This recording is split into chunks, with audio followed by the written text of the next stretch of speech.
کر کے نماز قائم کرنے اور زکوٰۃ دینے اور ہمارے عبادت گزار بندے تھے.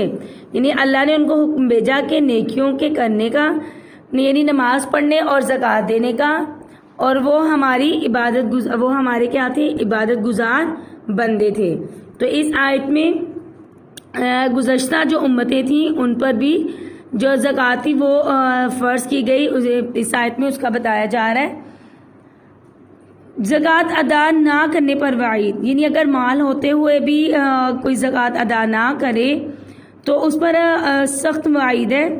زکوٰۃ ایمان کی نشانی اور سلطنت کے استحکام، انسانی فلاح، اسلامی تہذیب و تمدن کی بقا اور ترقی کے لیے سب سے بڑا سبب ہے. اس لیے زکوٰۃ ادا نہ کرنے پر قرآن پاک نے بڑی وعید سنائی ہے. اللہ پاک کا ارشاد ہے والذین یکنزون الذھب والفضة ولا ينفقونها في سبيل الله فبشرهم بعذاب أليم یوم یحمى علیہا فی نار جہنم فتکوی بها جباہهم وجنوبهم وظہورهم ھذا ما کنزتم لأنفسکم فذوقوا ما کنتم تکنزون. کا ترجمہ ہم دیکھ لیتے ہیں.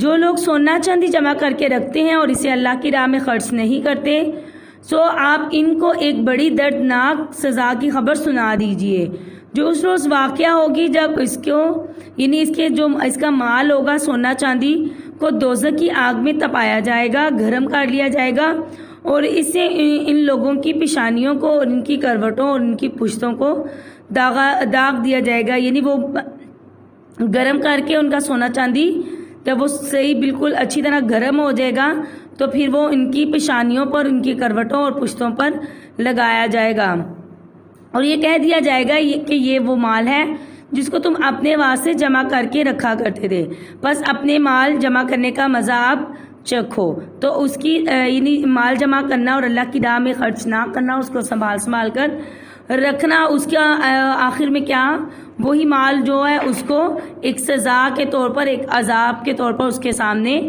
پیش کیا جائے گا اور وہی اس کے لیے وبال بن جائے گا.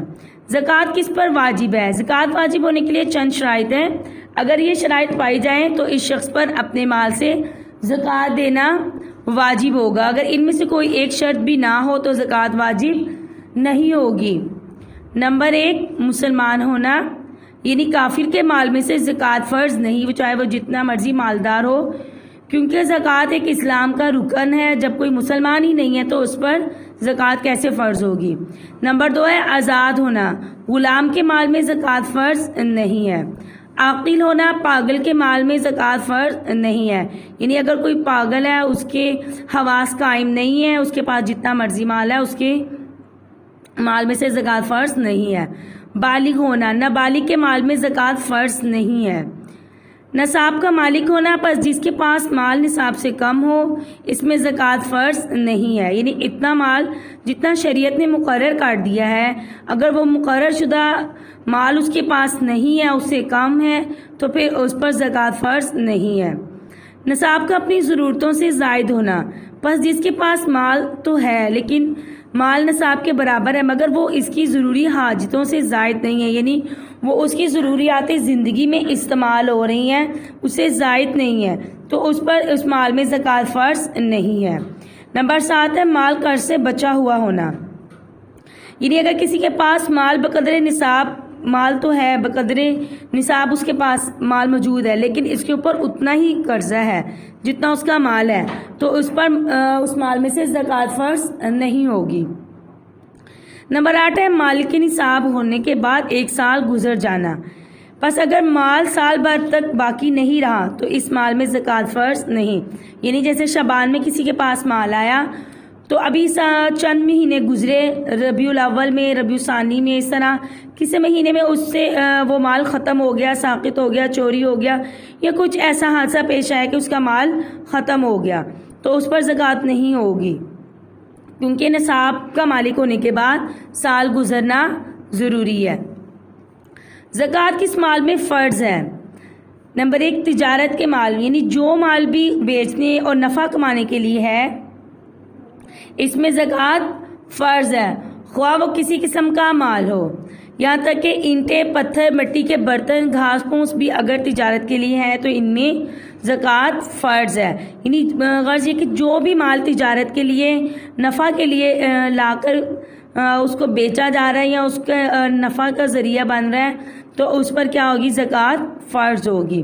نمبر 2، سونے اور چاندی میں، سونے اور چاندی سے بنی ہوئی تمام چیزوں مثلاً زیور، گوٹا، سونے چاندی کے آرائشی سامان اور سونے چاندی کے برتن، غرض یعنی جو بھی چیز سونے چاندی کی بنی ہے ان سب میں کیا ہے؟ زکوٰۃ فرض ہے۔ نمبر 4 ہے کرنسی یعنی سرکاری نوٹوں، سرکاری نوٹوں پر بھی کیا ہوگی؟ زکوٰۃ فرض ہے۔ تو یہ آج ہم نے زکوٰۃ کی فرضیت اور اس کی چند اس کے بارے میں ہم نے مسائل پڑھے ہیں۔ انشاءاللہ اگلے سبق میں ہم زکوٰۃ کا نصاب اور مصارف زکوٰۃ پڑھیں گے، تو آپ نے اس کو اچھی طرح یاد کر لینا ہے اور دعا میں یاد رکھیے گا۔ اللہ حافظ، السلام علیکم، فی امان اللہ۔